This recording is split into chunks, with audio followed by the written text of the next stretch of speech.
Alors, notre prochain panéliste, c'est le docteur René Casey, qui est spécialiste en chirurgie maxillofaciale.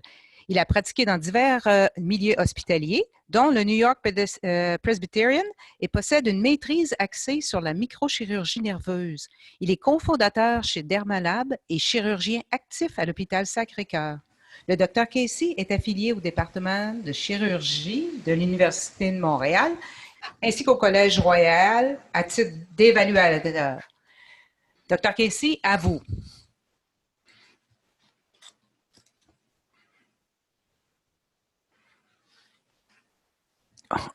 Dr. Casey, vous pouvez commencer. Oui, bonjour. Donc, vous voyez bien mon écran? Oui. Vous ne voyez pas mes notes, mes cheat notes, là, mes notes de présentateur. Vous voyez juste le PowerPoint, j'espère. Donc, en fait, c'est ça, je m'appelle René Casey. Là, je ne suis pas sur la bonne slide. Excusez-moi. Et voilà. Donc, premièrement, je voudrais remercier M. Tartre et puis les organisateurs pour l'invitation. Merci, merci beaucoup. Je commence avec un petit article que j'ai trouvé dans la presse qui est paru en 1987 où on demandait aux dentistes de commencer à porter des masques. Donc, les hygiénistes de ce monde, on avait sûrement beaucoup de fil à retordre en 87. On est loin de ce qui se passe aujourd'hui. Puis on recommandait le port de masque pour se protéger contre l'hépatite. Ce n'était pas pour le VIH, mais pour se protéger contre l'hépatite. Puis on demandait aussi de porter des gants pour se faire vacciner. On est loin. Donc, notre équipe est composée de plus de 40 ingénieurs, de programmeurs, de designers, des médecins. On est une grosse équipe. Puis, on a aussi un appui de plusieurs agences, dont le Centre national de recherche du Canada qui s'est engagé au projet en chapeautant l'aspect R&D du projet. On a aussi de la Montérégie JS pour la fraction stérilisation des masques. Puis, on a aussi également reçu la grâce des aides de la Dr Geneviève Marchand de l'IRSST. Puis, nos partenaires, on a aussi Axis et puis BodyCAD pour la partie impression 3D. On a CCM qui nous aide aussi avec le design, Alex Bissonnette et Peter Gilmore. On a Qualified 3D et puis CFAR qui nous aide aussi là, dans la filtration. Puis Orcon, évidemment, aussi pour la filtration, la partie filtrante du masque. Donc, je vais vous montrer premièrement un petit vidéo de comment l'application fonctionne. C'est une application iPhone que vous installez sur votre iPhone. Il faut que ce soit un iPhone 10 ou 11. Il faut qu'on soit capable d'avoir les téléphones qui mesurent la profondeur. Donc, je vais partir de vidéo ici. Donc, vous voyez ici, ça c'est moi. Donc, je suis sur mon application iPhone. On prend une empreinte tridimensionnelle du visage qui est très, très précise avec la technologie iPhone. C'est un API qu'on utilise là, qui vient du téléphone. Ensuite, on prend un masque et puis le masque 3D, il est adapté au visage.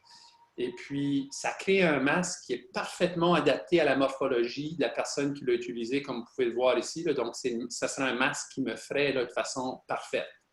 Donc, on a un beau fit avec ça. Et puis ensuite, l'application génère un fichier STL.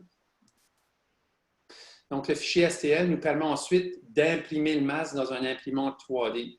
Donc, ici, pour l'empreinte du visage, l'application utilise une technologie photogrammétrique, une technologie de détection de profondeur à la lumière qui permet la prise d'une empreinte faciale qui est très précise.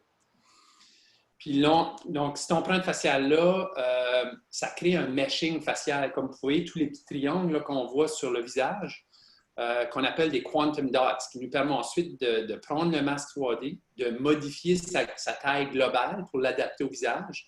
Puis ensuite, on a un algorithme, on a écrit un algorithme qui fait du morphing, du flange du masque pour qu'il s'adapte parfaitement au visage. Puis comme je vous le disais, la génère ensuite un fichier STL qu'on peut imprimer.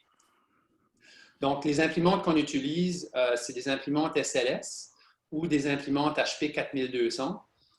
On utilise deux matériaux pour l'impression, du TPU puis du PA12. Le TPU, c'est un TPU de Lubrizol. Puis le PA12, c'est un polyamide, c'est un nylon.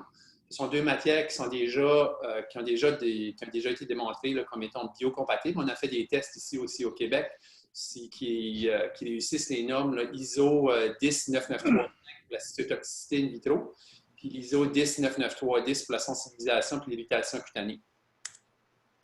Donc, voici ici le masque. Ça, c'est le masque qui est fait en TPU. Donc, comme vous pouvez voir, là, il est très malléable. Donc, ça donne c'est un matériel qui est ultra confortable. J'utilise toujours l'analogie d'un vieux gant de baseball qu'on a utilisé pendant quelques saisons. C'est ça le feeling qu'on a sur le visage. Donc, avec très, très peu de pression, c'est super confortable. On n'est pas obligé de mettre les élastiques de façon serrée, vu qu'il a été confectionné pour notre visage. On utilise deux types de filtres là-dedans. On utilise une membrane 99% qui a été testée là, dans des laboratoires ici au Québec. C'est le PTFE, qui est de l'Expanded Polytetrafluoroethylene. Si on l'utilise de la grandeur de la cassette que vous voyez là, on n'est pas capable de respirer dedans. Donc, on l'a plissé avec des plisseurs industriels. On a créé un moule, c'est injecté. Et puis ensuite, plissé comme ça, on est capable de respirer de façon... c'est super confortable. On n'a aucun problème de respiration avec ça. Puis le deuxième, à droite, vous voyez, on a une membrane 95% DOP synthétique qui offre une efficacité de 97%. On utilise aussi en double couche dans le masque. Je vais vous montrer comment on fait l'assemblage. Donc, on a un petit cil qu'on met en premier lieu. Ensuite, on met une membrane. Là, je n'ai juste une, on en met habituellement en deux membranes. Et puis ensuite, on met le capuchon dessus qui est snappé en place. Option A. Option B, c'est la cassette. Donc, c'est le même processus. On prend notre cil, on met notre cassette. Et ensuite, on a un cap qui est fait de façon différente pour englober la cassette au complet. Et puis, on le snap en place. Donc, nos masques, évidemment, ça fait 2 mois qu'on fait des fit tests quantitatifs avec un porte-à-quinte en laboratoire. On en fait là, entre 25 et 50 par jour. Donc, le projet n'est pas né hier. Et puis, on a de très bons résultats. On a des fit factors là, de façon, je ne veux pas dire à 100%, là, mais les fit factors sont, dans la plupart des cas, au-dessus de 200 dans toutes les modalités de testing. Vous connaissez bien le porte-à-quinte. Pro, qui est notre instrument. Donc, avec la membrane 95% et puis aussi avec la cassette.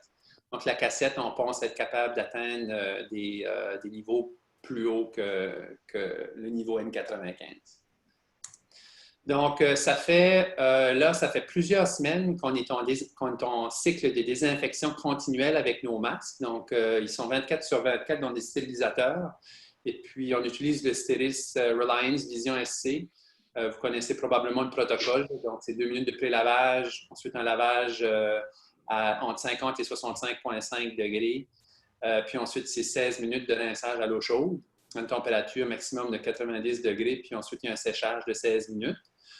Donc, entre chaque cycle, on sort les masques qui sont mesurés au caliper, puis on prend des mesures, plusieurs différentes mesures. Là. Puis là, vous voyez ici à droite, ça, c'est ces deux images-là, les deux masques. Celui de gauche, c'est du PA12, celui de droite, c'est le TPU. C'est après 160 cycles de stérilisation. On essaye de voir c'est où la limite. On ne l'a pas atteinte encore. Donc, le but, c'est évidemment de tester aussi là, au fit test les masques là, après X nombre de cycles de stérilisation. Ce sont nos résultats. On ne va pas embarquer dedans, mais on ne voit pas de changement notable au niveau de la forme des masques en PA12 et en TPU. Et ça, c'était la première phase du projet.